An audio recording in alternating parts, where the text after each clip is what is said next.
This is Christina Courage. I am a fitness professional, a personal trainer, and a group class instructor for a lot of different formats. Today I'm going to do a video, just a quick video on the pros and cons of virtual classes. And I just started doing these, and I'm really excited to get better and learn more. But here's just a few things I've noticed since I've just started teaching these. Let's start with the pros. All right, so the number one thing about a virtual online live class that I love is that you're getting a guided workout. So this is very similar to what you would get in a gym, and that's still one of probably the best things that you get from going to a group exercise class. All right, the second thing is hopefully many of you are going to people that you already know, either, in person really is what would be the best, because you know that person is professional, you already know you like them, and that's a lot of the people that I'm getting in my classes, like people I've met in the past, people from other communities and other groups. We're all meeting together online. I think that's a beautiful thing. So the pro is the other, that is the second pro to virtual online classes. And also just bear with me, I do have a glare on my whiteboard, and it's because it's a beautiful sunny day out and I can't, the curtain's already shut and it's still coming too, but that's awesome. So I don't even know if you can see all of this. I'll try to write a little bit bigger. Okay, so number 3 would be it's in real time. All right, this gives you a sense of you still have to show up for your class on time. It can give us a sense of normalcy in our schedule and our daily life, and we're all doing it together at the same time, which is a great way to stay connected when we can't be together, even though we are together online. And I like this a lot better than just sticking in a workout video, because again, I still get all that energy from you guys when everyone's showing up in the class online. I love it, and I love to, even if I can't see everybody very well, and a lot of people you can like mute your camera so your camera doesn't even show you, but you can still see the instructor. Which actually brings us to the fourth pro. The fourth pro is anonymity, which means you can turn off your camera, and most of the time I'm muting everybody anyway, so no one can hear you. So this is a good one, anonymity, which I'm telling you, it's pretty tricky to say. So the beauty of that is you kind of can work at a comfort level when no one can see you. Although I love seeing people work out in my classes online. I like that you have the choice. Maybe you didn't clean up your room that day and it's just messy and you're embarrassed or whatever.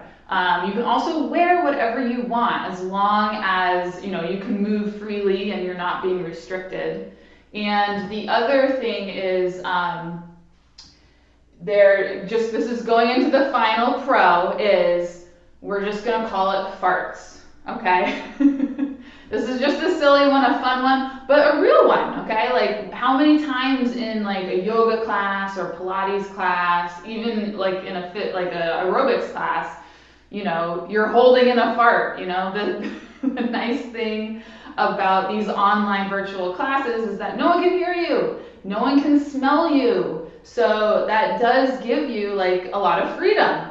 So I love that about the class. We're going to just call the last positive farts. All right, let's move on to the cons, the negatives. What makes virtual classes maybe not the best option, or makes it more challenging? I would say the first one is like appropriate, like if you have any injuries or you have a lot of limitations. So if you're not sure how to modify the exercise or even the whole workout, you may not feel like you can participate. But I highly recommend that you still try the classes. So we're just going to put like injury and personal like limitations. Maybe you're pregnant. Maybe you have, some sort of disorder that just limits your range of motion or what you can do. So I am trying to always include modifications to my workouts, and there's a lot of things that are very practical. If you have never done a workout class before, there's always 3 things that you're in control of, all right? You are in control of your pace, you are in control of your range of motion, and you're in control of the time frame that you're doing the exercise. So you can stop and rest whenever you need to. You can just do a smaller range of motion, like move smaller. Or what was the other one I said? You're moving at your own pace. So you're always wanting to stay within a pain-free range of motion in terms of how your body is moving. But oftentimes, sometimes an instructor might not address it directly, and there just might be certain moves that are very difficult to modify. So, you can always have like a grab bag of like go-to exercises when you get to one that you just can't do, and you're like, okay, I'm just going to do this one. I've already done this before, but whatever, it's better than nothing. Okay, so that is one limitation that you may not get from like a live class when you're going into a club, where you can talk to the instructor beforehand and kind of give them a heads up. All right, the second one we're going to say is visibility, and kind of goes along with the first one.